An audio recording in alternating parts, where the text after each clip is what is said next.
Assalamualaikum warahmatullahi wabarakatuh.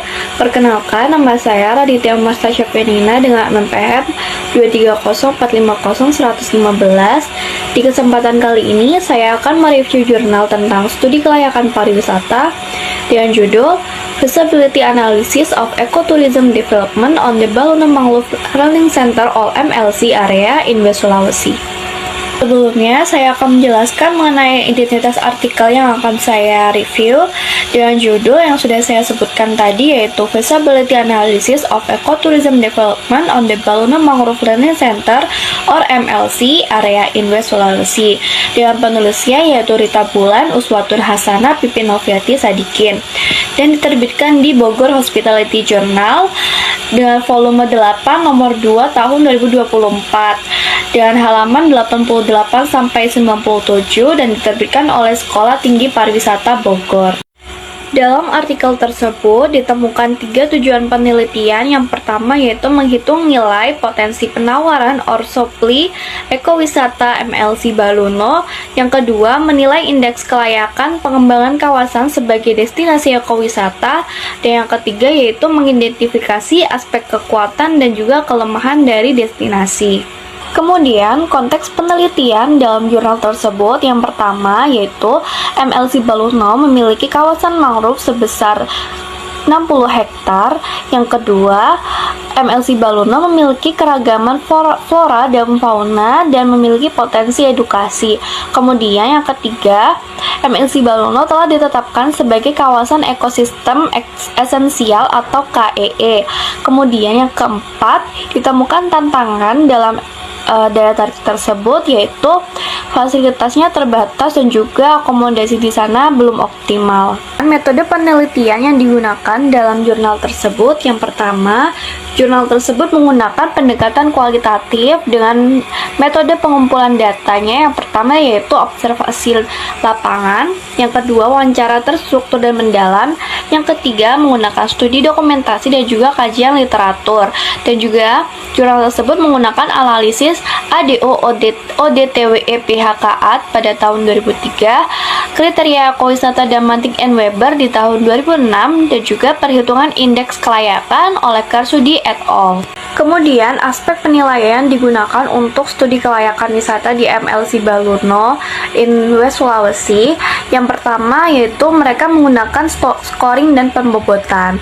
Kemudian beberapa aspek-aspek yang dinilai, yang pertama yaitu dari sisi daya tarik wisata, yang kedua dari sisi kondisi lingkungan sekitar, yang ketiga dari kondisi aksesibilitas, kemudian yang keempat dari sisi manajemen dan layanan, kemudian yang kelima dari sisi akomodasi, dan yang terakhir yaitu dari sisi fasilitas dan infrastruktur. Sekarang kita masuk ke dalam temuan utama pada aspek-aspek yang dinilai. Aspek yang pertama yaitu pada aspek atraksi dengan klasifikasi nilai 290, yang mana hal ini termasuk klasifikasi tersedang. Dengan kekuatannya, yang pertama yaitu keanekaragaman flora dan fauna, yang kedua aktivitas edukasi mangrove, yang ketiga atraksi budaya lokal. Yang mana atraksi ini memiliki kelemahan yaitu yang pertama, kebersihan lokasi di sana itu sangat rendah. Yang kedua, keunikan di MLC Baluno ini belum begitu ditonjolkan. Baik, kemudian temuan utama dari aspek yang dinilai lainnya yaitu dari aspek aksesibilitas, yang mana memiliki klasifikasi nilai 400, yaitu klasifikasi ini termasuk ke dalam klasifikasi tinggi. Dan poin yang dinilai yaitu jalan di MLC Baluno ini baik dan lokasinya itu di dekat pusat kota Majene.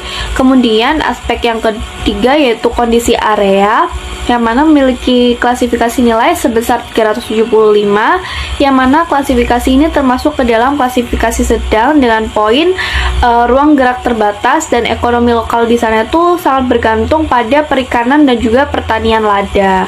Kemudian aspek yang keempat yaitu dari aspek manajemen dan juga layanan dengan aspek nilai 280 yaitu tinggi, dengan poin ada pengelolaan struktur yang teratur dan sering dikunjungi oleh wisatawan dari mancanegara. Kemudian, temuan utama dari aspek yang dinilai lainnya yaitu dari aspek akomodasi dengan nilai 45, yaitu klasifikasi rendah, dengan poin tidak ada homestay resmi. Jadi homestay di sana itu bergantung pada rumah-rumah warga. Jadi kalau ada rumah warga yang kosong, tempat tersebutlah yang dijadikan untuk homestay. Kemudian yang terakhir yaitu aspek fasilitas dan juga infrastruktur, yang mana memiliki klasifikasi nilai sebesar 350, yang mana hal ini termasuk tinggi. Dengan poin di sana terdapat toilet, boardwalk, listrik, dan juga parkir. Tapi beberapa area ini masih perlu diperbaiki. Dari hasil beberapa temuan utama mengenai aspek-aspek yang telah ditentukan tadi, yang mana dapat disimpulkan indeks kelayakan dari MLC Baluno, beberapa aspek yang layak yaitu yang pertama ada atraksi, aksesibilitas, kondisi sekitar, manajemen, dan juga fasilitas. Kemudian aspek yang belum layak yaitu dari aspek akomodasi dengan indeks sebesar 50%. Dapat disimpulkan bahwa indeks kelayakan di MLC Baluno ini memiliki skor sebesar 2.590 per 3.505 dengan presentase indeks kelayakannya yaitu 73,89%, yang mana hal ini termasuk di poin layak dikembangkan. Kemudian, kenapa artikel ini relevan dengan studi kelayakan pariwisata? Yang pertama, artikel ini menggunakan beberapa analisis. Analisis pertama yaitu menggunakan analisis teknis, yaitu dalam poin aksesibilitas dan juga fasilitas. Kemudian menggunakan analisis lingkungan seperti ekosistem mangrove. Kemudian menggunakan analisis sosial ekonomi, yaitu dari sisi dukungan masyarakat, dan menggunakan penilaian SWOT dan stakeholder, dan juga penerapan tools ADO, ODTWE, dan juga Damanik Weber. Dari review jurnal yang telah saya lakukan, dapat saya analisis kelebihan dan juga keterbatasan dari artikel tersebut. Untuk kelebihannya, yang pertama yaitu artikel tersebut menggunakan metode yang komprehensif. Kemudian yang kedua yaitu data primernya lengkap. Dan yang ketiga, scoring yang dijelaskan jelas dan juga sistematis. Kemudian ada juga keterbatasan dalam artikel tersebut. Yang pertama yaitu tidak ada analisis demand wisatawan. Kemudian yang kedua, tidak ada aspek yang membahas tentang finansial atau investasi. Kemudian yang ketiga, akomodasi yang dijelaskan itu tidak ditinjau secara mendalam. Setelah saya melakukan review dari artikel jurnal tersebut, saya mendapatkan beberapa insight. Yang pertama, yaitu model penilaian ini dapat diterapkan di destinasi lain seperti Mangrove Wonorejo, Bedono, atau Bedul. Kemudian yang kedua yaitu penetapan KEE dapat menjadi strategi penguatan ekowisata yang berbasis konservasi. Dan saya juga memiliki rekomendasi mengenai daya tarik Mangrove Baluno Sulawesi Barat ini. Yang pertama yaitu dengan menambah homestay berbasis masyarakat. Yang kedua, memperbaiki boardwalk, toilet, dan juga signage. Kemudian yang ketiga yaitu membuat paket wisata edukasi standar.